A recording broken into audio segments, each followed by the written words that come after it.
আর America support নিয়ে কাজটা হচ্ছে। বিশ্বযুদ্ধে কোনো সম্ভাবনা নেই। That is point one. এটা আমি ভেঙেই দিচ্ছি।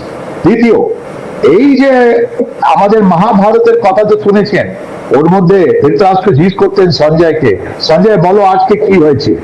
আপনারা সঞ্জয়, আপনারা পুরো রাষ্ট্রকে, আমাদের ভারত রাষ্ট্রকে আপনার আস্থা কাল থেকে লাগাতার আপনারা অ্যাকচুয়াল জিনিস দেখিয়ে দিচ্ছেন। যখন এই পশ্চিমবাংলায় এসআইআর নিয়ে এত কথা হচ্ছে, সবাই লোক এসআইআর 28 ফেব্রুয়ারি কি হলো কি না হলো, কিন্তু আমাদের আস্থায় একটা রাষ্ট্রীয় ভিউ পয়েন্ট নিয়ে ইরান আর আমেরিকার কনফ্লিক্ট নিয়ে কথা বললো। তার মধ্যে আজকে যে আমাকে যদি আপনি জিজ্ঞেস করেন যে গতকালে যেটা যুদ্ধটা হয়েছে এটা কোন দিকে দাঁড়িয়েছে, আমি কি করে ওটা অ্যানালিসিস করব, কাকে বলবো ভেরি হলো।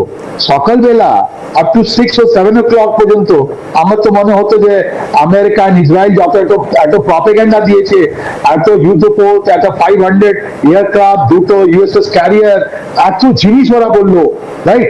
আমি তো অলরেডি ইরান গেল কেন, যে ওখানে একটা নিউজ সাপ্রেশন ছিল, ওখানে ওরা কোনো ইনফরমেশন আসতে দিত না।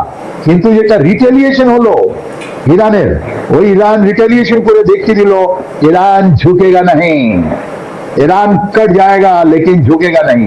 যেরকম পাকিস্তানি সোলজার গুলো 93,000 16 ডিসেম্বর 1971 নিজের লেজ দেখে আমাদের ইস্ট পাকিস্তান এখন বাংলাদেশ থেকে পালিয়েছিল, ওরকম ইরান নয়। ইরান লড়বে, লড়ছে আর ভালো লড়ছে। এর মধ্যে কতগুলো জিনিস উঠে এসছে, ধাপে ধাপে আমি বলে দিই।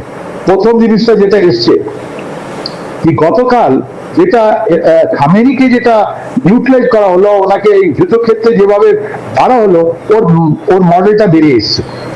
ওরা কি করেছে, আমেরিকা অ্যান্ড ইসরায়েল এরা অনেক ইন্টেলিজেন্স গ্যাদার করার ওরা বুঝতে পেরেছে যে খামেনিকে বারবার বলা হতো কি ওনাকে টানেলে নিয়ে গেছে, ওই টানেলটা ওনার বাড়ির ভেতরেই ছিল। তার মানে উপরে বাড়িতে থাকতেন, ওর একটা ট্র্যাপডোর ছিল, ওখান থেকে নিচে চলে যেতেন। তাই গতকাল সকালবেলা ওরা যখন জানতে পেরেছে খামেনি এখানে আছেন, তাহলে আপনি জানেন সকালবেলা তো সবাই ঘুমিয়ে থাকে, সবাই ভেবেছে রাত্রিবেলা যুদ্ধটা হবে, তা রাত্রিবেলা অপারেশনটা হবে। আমরাও ভেবেছিলাম ওটাই সেম, রাইট? 28 তারিখে রাত্রিবেলা যুদ্ধ আরম্ভ হবে। টাইমিংটা ডেট তো আমরা জানতাম 28 তারিখে হবে, কোনো প্রবলেম নেই।